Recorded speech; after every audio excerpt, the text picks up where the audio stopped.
Update 102 has two main topics: maps, one was fixed and one was brought back, and Soviet tanks. Two new Tier 10 vehicles were introduced, while the Object 268 version 4 and the Object 430 version 2 were rebalanced.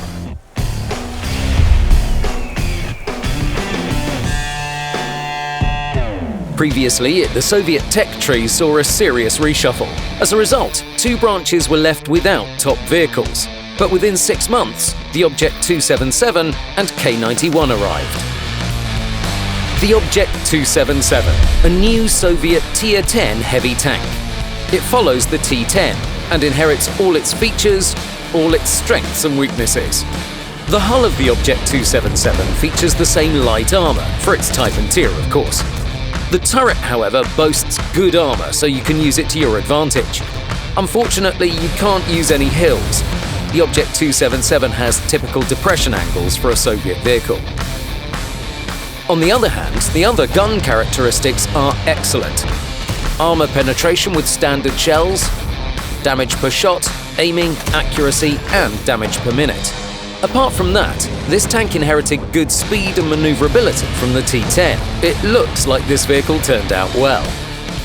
Another newcomer in the Soviet tech tree is the K91. It crowns the branch of Soviet tanks with a rear-mounted turret. In terms of characteristics, it's a successor of the Object 416. It has thin hull armor. The front is 140mm thick, sides 60mm, rear 40mm. We don't need to say anything more, the numbers speak for themselves. The turret is thicker, but it still has the thinnest armor of all the Soviet Tier 10 medium tanks. It can't rotate 360 degrees, only 220. This vehicle's mobility is good. The maximum speed is 55 kph forward and 20 kph in reverse. It accelerates easily. This tank's specific power isn't record-breaking, but quite good. The K91's gun is good. No catches, no quirks. Damage per shot is 320. It's not much for Tier 10, but it's easily compensated for by other characteristics of the gun: accuracy, aiming speed, rate of fire, and excellent damage per minute. All these parameters are among the best among the Soviet Tier 10 medium tanks.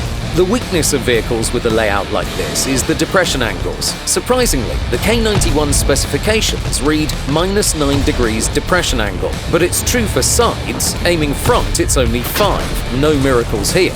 It's a usual value for Soviet Tier 10 medium tanks, and if you compare it to the previous vehicles in the branch, the K91 is easier to find a good position for.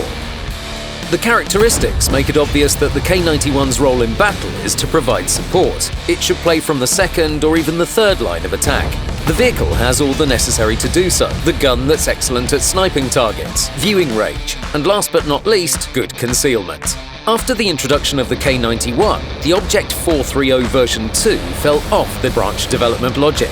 Therefore, it was rebalanced as a continuation of the Object 416 to fit better. The tank's hull became thinner, so did the top turret. Instead, it got a new gun, which can boast better armor penetration, accuracy, aiming time, and damage per minute. In addition, it became less detectable after a shot. That's it for the medium tanks. Let's talk some serious vehicles. The Object 268 version 4. It sustained several stages of adjustment during the tests. It's time to reveal its final form. The first incarnation of the Object 268 version 4 was too powerful. Its results were noticeably higher than those of vehicles playing the similar role. It was obvious that its specifications needed to be adjusted. At the same time, we wanted to preserve the main features of this vehicle: mobility, strong armor, and high speed in reverse. A gun that provides convenient gameplay at close and medium range. The Object's place in battle is at a close or medium distance to the enemy. However, its gun sported characteristics which often allowed it to play from far behind its allies. That's why we increased its aiming time and increased the dispersion caused by movement and turret rotation. The vehicle's protection was weakened, the durability was reduced, the armor became thinner in the vulnerable spots of the front projection. Now they can be penetrated more often by Tier 8 and 9 vehicles. From the moment it was introduced up to now, the object could keep up with medium tanks and compete with them for good positions from the start of a battle. With update 1.0.2, its engine will lose a portion of its power. Its forward and reverse speeds will decrease, same for the hull turning speed.